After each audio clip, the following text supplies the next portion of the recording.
우리 옆에 있는 분들 인사하겠습니다. 모든 것이 은혜입니다. 모든 것이 감사합니다. 예수님으로 충분합니다. 아멘. 아멘. 예. 이렇게 함께 예배하게 돼서 너무 반갑고 기쁘고 환영하고 축복합니다. 오늘 히브리서 9장 27절 28절 본문을 통해 죽음을 받아들이는 태도라고 하는 제목으로 말씀 나누도록 하겠습니다. 윤성호 교수라고 하는 분이 있습니다. 그분이 나는 매주 시체를 보러 간다 라는 책을 쓰신 분인데 서울대학교 법의학과 교수입니다. 20년간 1500건의 부검을 그분이 담당합니다. 그분을 만나려면 죽어야 만날 수 있습니다. 즉 시체를 부검하시는 일을 많이 하고 있는 분이시죠. 그분이 그 책에서 캐나다 심리학자 폴 웍을 소개하면서 그분이 죽음을 받아들이는 태도가 결국 삶의 태도를 결정짓는다고 폴 웍이 한 말을 소개합니다. 그러면서 폴 웍이 사람들이 죽음을 받아들이는 태도가 일반적으로 세 가지가 있다고 합니다. 첫째, escape, acceptance. 죽음은 고통으로부터 탈출할 수 있는, 피할 수 있는 도피처랍니다. 힘들고 어렵고 너무 고통스러워서 죽음을 선택하는 거예요. 죽음이 무섭지 않아서가 아니라 이 세상의 삶이 너무 힘들어서 이 삶의 도피처로, 탈출구로 죽음을 선택하는, 그렇게 죽음을 받아들이는 escape acceptance. 두 번째는 natural acceptance. 사람이 한번 죽는 것은 어쩔 수 없는 일이고 죽음은 결국 내 삶에도 찾아오게 되는데 죽음이 끝인데 살아가는 동안 최선을 다해서 성실하게 인생을 살다가 가야 되겠다라고 그저 죽음을 자연스러운 것으로 받아들이고, 그러나 죽음은 끝으로 이 땅에 사는 동안 최선을 다해 살겠다. 마지막 세 번째는 approach acceptance.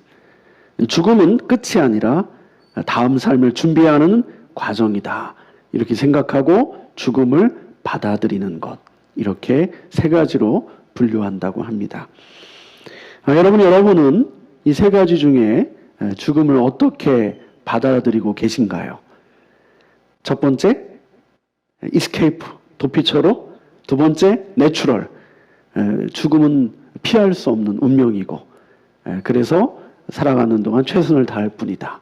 아니, 죽음은 approach, 다음 생애를 위해 준비하는 과정이다.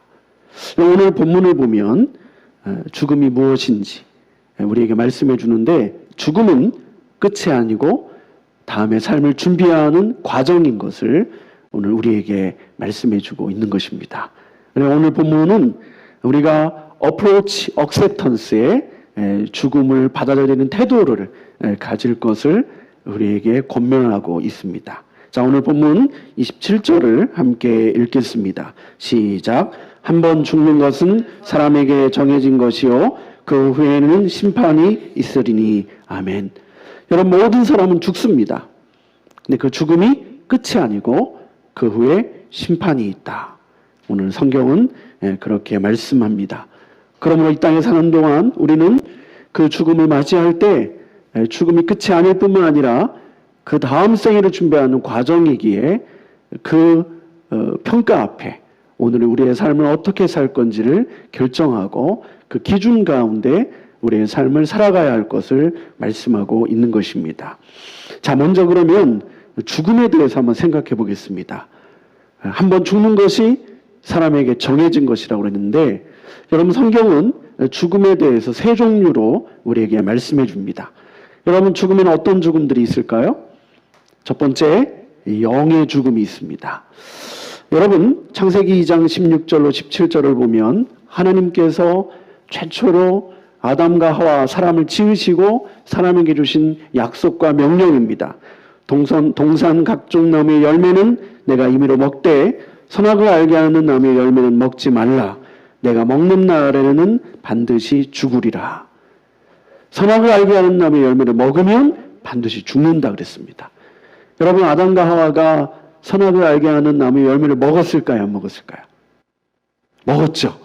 죽었을까요? 안 죽었을까요? 안 죽었어요? 하나님이 죽는다 그랬는데 반드시 죽으리라 그랬는데 어떻게 된 걸까요? 영이 죽은 겁니다. 육체의 죽음은 유보된 것, 잠시 지연된 겁니다. 왜냐하면 그 영의 죽음 앞에 회개하고 돌아올 수 있는 기회를 주시기 위해 영과 육체를 모두 죽게 하신 것이 아니라 영이 죽고 육체의 죽음은 잠시 지연시켜 놓은 상태인 거죠. 여러분, 영이 죽었다는 얘기가 뭘까요? 하나님과의 교제와 하나님과의 관계가 단절되었다는 뜻입니다. 그래서 파스칼이 그렇게 얘기했죠. 모든 사람은 하나님만 채울 수 있는 빈 공간이 있다. 하나님이 함께하지 않으면 해결되지 않은 마음의 공허함과 허무함이 영의 죽음을 통해 우리 가운데 찾아온 것입니다. 자, 그러면 성경이 말씀하고 있는 두 번째 죽음은 뭘까요? 두 번째 죽음이 육체의 죽음입니다. 오늘 히브리서 9장 27절의 말씀과 같이 한번 죽는 것은 사람에게 정해진 것이다. 여기서 한번 죽는다라고 할 때 이 죽음은 영의 죽음을 경험한 사람이 육체의 죽음까지 경험하는 그 죽음을 의미하는 것입니다.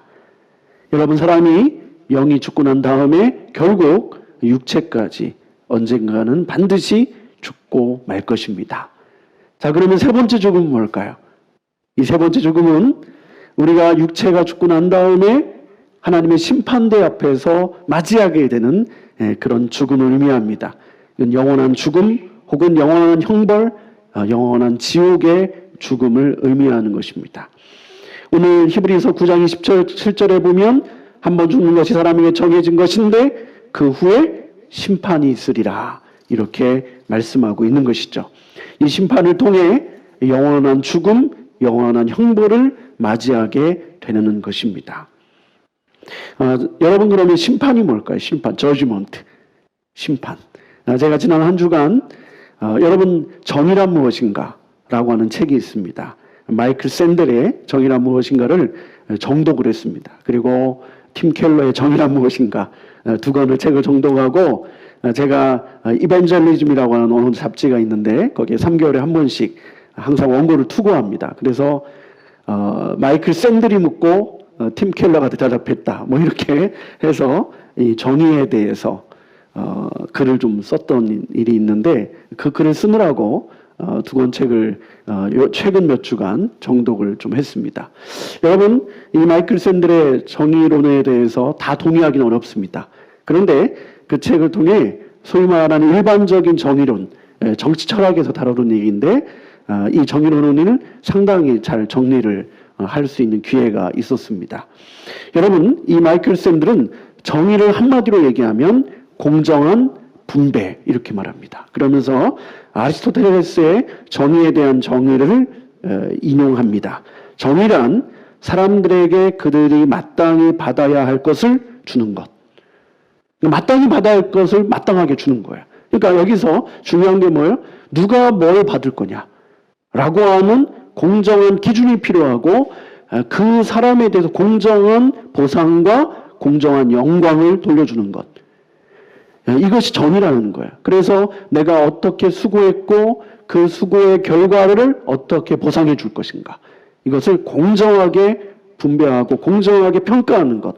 이것을 정의라고 정의했습니다. 일리가 있죠.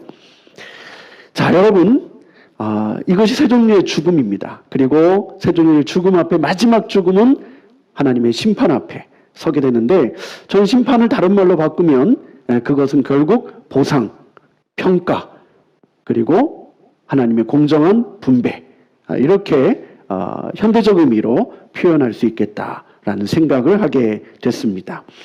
자, 여러분, 그러면 성경에서 말씀하고 있는 심판은 어떤 것들이 있을까?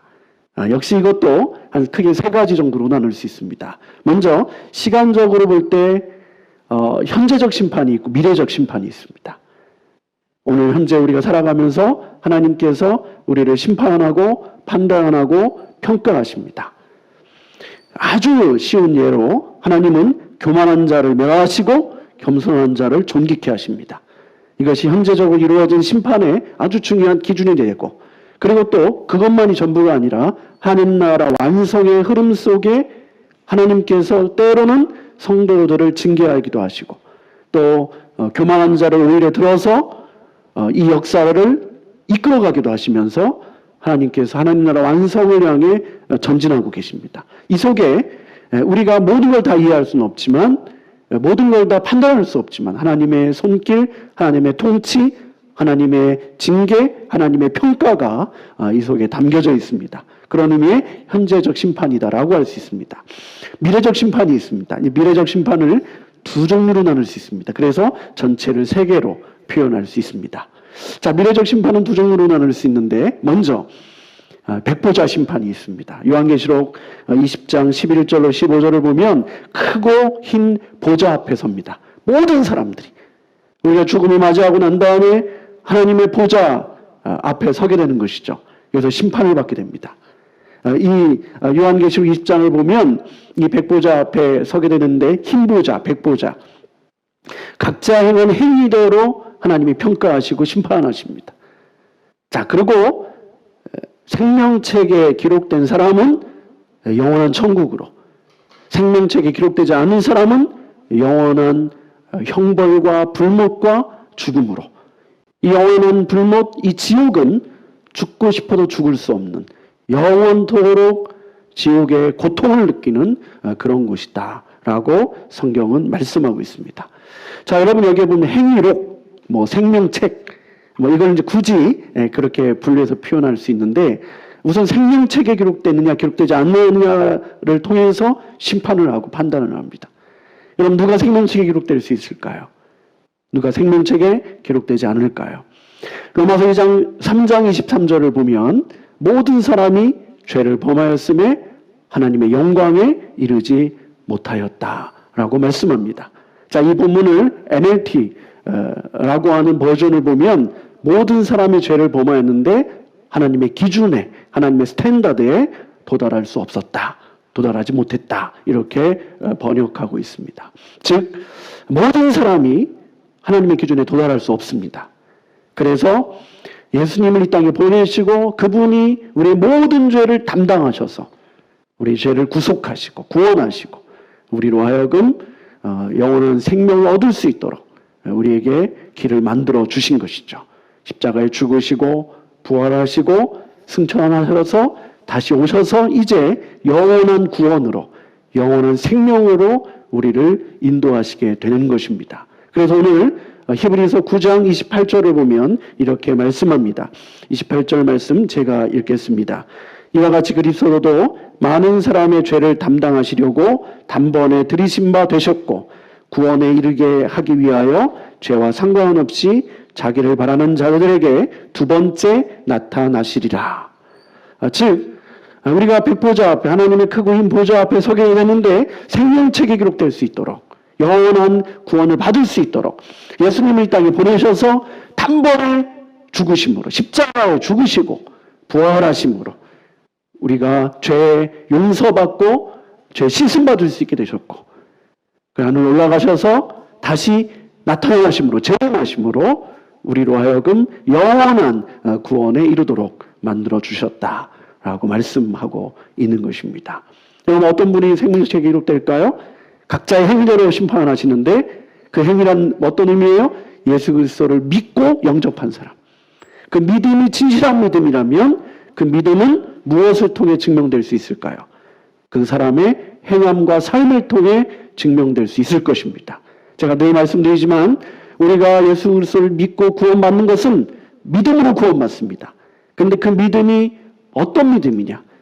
그 믿음이 구원 얻게 하는 믿음이냐라고 하는 것은 그 사람의 삶을 통해 증명되고 확증되게 될 것입니다. 즉 우리의 행위를 통해 구원받는 것이 아닙니다. 그러나 그 믿음이 진짜 믿음이냐 아니냐라고 하는 것은 그 사람의 열매로 판단할 수 있기 때문입니다. 자, 여러분 그런 다음에 각자 행위적으로 심판하는 부분이 또 하나 있습니다. 그걸 공력 심판이라고 합니다. 여러분 고린도전서 3장 10절로 15절에 보면 각자의 공력, 영어 성경에 보면 워크라고 번역합니다. 개역 성경은 공력이라고 번역했고 우리 개역 개정판은 공적 이렇게 번역했습니다. 여러분 인생을 건축자로 비유합니다. 터가 예수 그리스도고 모든 사람이 건축하는 사람인데 어떤 사람은 금과 은과 보석을 가지고 집을 짓고 어떤 사람은 나무와 지푸라기를 가지고 그리고 또 무엇으로 건축할까요? 나무와 풀과 지푸라기를 가지고 집을 건축합니다. 자, 마지막 하나님 앞에 섰을 때 불을 가지고 테스트합니다. 불을 지나가게 하는데 금과 은과 보석으로 집을 지은 사람은 건축한 것이 그대로 남아 있습니다. 나무와 풀과 지푸라기로 집을 지은 사람은 불이 지나갈 때 다 터 없어져 버립니다. 그래서 터만 남습니다. 예수 그리스도의 터는 남기 때문에 불 가운데 구원받는 것과 같은 부끄러움 가운데 구원받는 것 같은 구원은 받되 부끄러움 가운데 구원받는다. 이렇게 성경은 말씀하고 있습니다. 자, 무슨 얘기일까요? 자, 우리가 이 땅에 살아가는 동안 하나님의 평가와 심판이 있습니다. 내가 죽음을 맞이하고 하나님 앞에 섰을 때에 생명책에 기록되는지 안 되는지에 대한 백보자 심판이 있습니다. 그리고 내가 천국문을 들어갔어요. 영원한 천국에 들어가서 그게 전부가 아닙니다. 또다시 평가가 있습니다. 우리가 살아온 모든 행적에 대하여 우리 인생에 어떤 집을 짓고 왔는지 하나님은 다 아시고 모든 걸 다 기억하십니다. 그래서 그거에 대하여 아주 공정하게 평가하셔서 공정하게 보상하시고 공정하게 영광을 우리에게 주시는 것이죠. 이것이 하나님의 심판입니다. 우리가 예수님을 믿을 때 이 땅에서 어떻게 살았느냐에 따라서 저 영원한 세상에서의 삶이 결정되게 되는 것이죠. 여러분, 그것이 바로 심판입니다.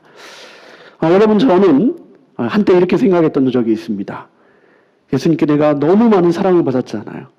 하나님이신 그분이 나를 위해 십자가에 죽으셨고 부활하셨고 그분이 다시 오셔서 나를 영접해 주실 거잖아요. 이 확신이 제 안에 있지 않아요. 그런데 제가 무슨 보상이 필요하겠어요? 라고 생각했었어요. 그런데 성경은 이렇게 말씀하지 않더라고요. 제가 이번에 심판을 묵상하면서 하나님의 심판이 있어서 너무 감사하더라고요. 위로가 되더라고요. 무슨 얘기냐면 때로는 우리가 인생을 살아갈 때 또 이렇게 목회를 하면서 때로는 좁은 길로 가고 자기를 부인하고 자기 십자가를 지고 주님을 묵묵히 따라간단 말이에요. 여러분, 만약에 이 생에 이게 전부라면 물론 하나님께 받은 사랑이 너무 크기에 어느 길도 갈 수 있어요. 이것이 끝이어도 아무 상관이 없어요. 그런데 하나님은 저의 연약함을 아시고 우리 인생의 연약함을 아시고 공정하게 평가하셔서 공정하게 보상해 주신다는 거예요. 그러니까 하나님의 심판입니다. 여러분, 이 심판의 개념이 저주먼트예요. 이거는 내가 징계당하고 벌받는 것만 포함되는 게 아니라 칭찬과 보상도 이 심판 안에 담겨져 있다는 것을 기억하셔야 됩니다. 그러면서 여러분, 우리가 이 땅에 살면서 예수 믿고 구원받으셨죠. 그게 전부가 아니에요. 여러분이 살아가는 모든 삶의 행적들을 하나님이 우리의 행위록에, 이제 행위록 생명책 이렇게 비유적으로 표현한 거죠. 하나님이 사실 다 기억하시죠. 이렇게 다 기록해서 우리가 그 앞에 섰을 때 우선 천국에 들어갈 수 있는지 없는지를 평가하시고 그 다음에 천국 안에 들어간 다음에 우리 행위록을 다 보신다는 거예요. 그거에 대해서 평가하신다는 거예요. 저는 이거 묵상하면서 하나님 안 믿는 사람들 혹은 믿더라도 편안하게 믿는 사람들은 참 불쌍하다.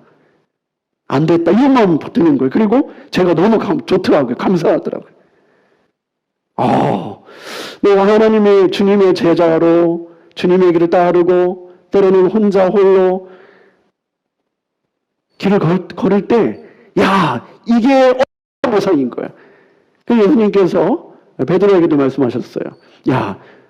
너의 다 바치고 너의 전재산 다 바치고 나를 따르면 이 땅에서 내가 몇 배로 갚아줄 거고 저 영원 천국에서 내가 보상해 줄 거다.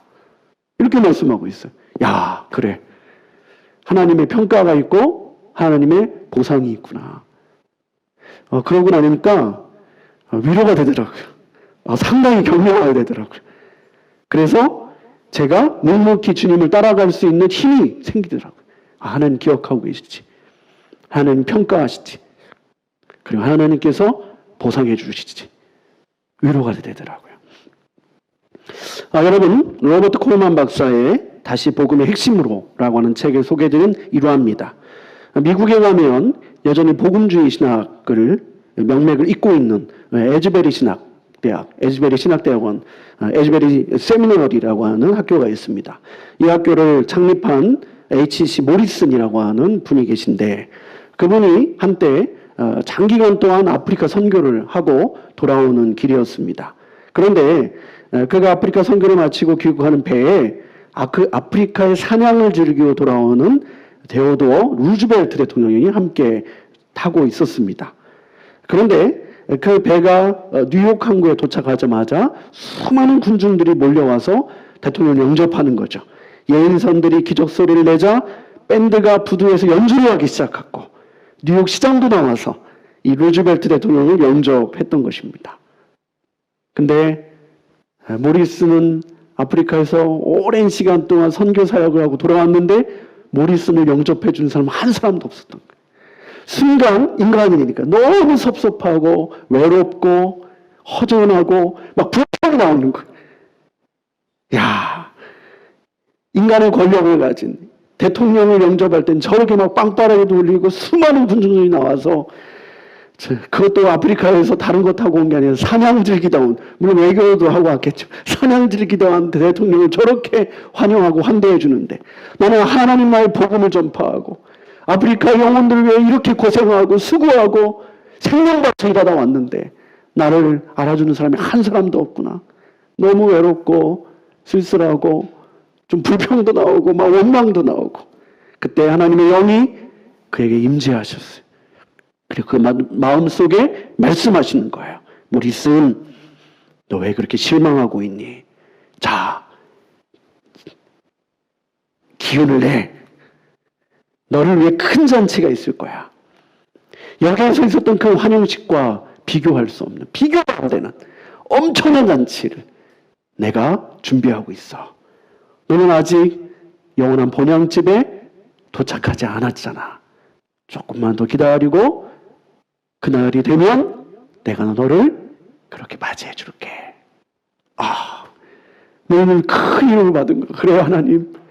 하나님께서 다 아시죠. 나의 수고와 땀과 눈물을 다 보상해 주시는군요. 그리고 다시 주의 사역을 힘있게 감당할 수 있었답니다. 여러분, 우리는 이 세상에 살아가는 동안 현재적 심판을 받습니다. 하나님 평가하십니다.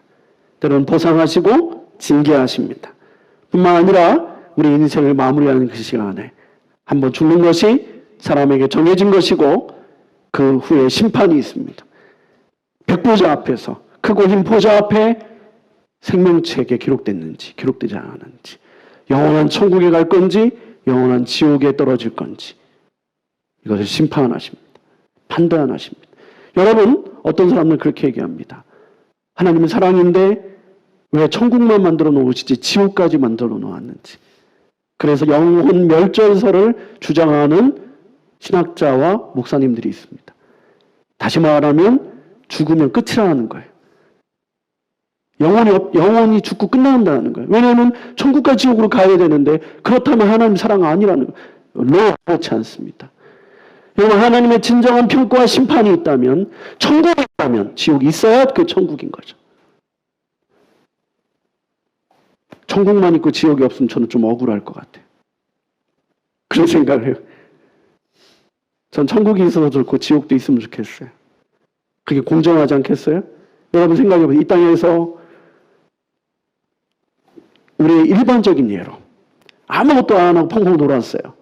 어떤 사람은 생명 바쳐 수고했어요. 근데 국가에서 보상해 주는데 아무것도 하지 않고, 아니 엠벙방 조주빈, 이 사람에게도 천조, 땀 흘려 수고하고 헌신하고 생명 바친 사람에게도 천조. 이게 공평한 건가요? 이건 정의가 아닙니다. 이건 불공평한, 공정하지 않은 거예요. 어떻게 공평해요? 조주빈 같은 사람은 징계를 해야 되고 형벌을 줘야 되고, 생명 바쳐 수고한 사람은 보상해 줘야 되는 거예요. 그리고 천국과 지옥이 있는 것이 공정한 거예요. 이게 공의로운 거예요. 이게 정의입니다. 여러분, 뿐만 아니라 천국문을 우리가 통과하고 난 다음에 하나님께서 우리가 이 땅에 살아오면서 행한 모든 것, 내 혼자 있을 때 행한 것까지, 홀로 내가 한 말들, 행동들 다 주님이 기억하셨다가 저울에 달아보시고, 혹은 우리의 삶의 건축이 하나님의 눈앞에 남아있는지 안 남아있는지 보시고 평가하게 될 것이고, 보상과 책망으로, 칭찬과 책망으로 우리를 평가하시고 보상하시게 될 것입니다. 오늘 한번 죽는 것이 사람에게 정해진 것입니다. 그러나 죽음은 끝이 아닙니다. 오늘의 삶은 죽음 이후의 삶을 준비하는 과정입니다. Approach Acceptance. 이것이 오늘 죽음을 받아들이는 우리의 태도이어야 합니다. 기도하겠습니다. 하나님 아버지, 사람이 한번 죽는 것은 정해진 것이고 그 후에 심판이 있다고 말씀해 주셨는데, 하나님의 평가, 하나님의 심판, 하나님의 공의롭고 공정하고 정의로운 판단 앞에 오늘 우리의 삶을 살게 하시고, 주님의 기준과 주의 평가 앞에 어떻게 살아가야 될지, 오늘의 삶에서 평가받을 뿐만 아니라 죽음 이후의 삶을 준비할 수 있는 우리의 삶이 될 수 있도록 함께하여 주시옵소서. 예수님의 이름으로 기도합니다. 아멘.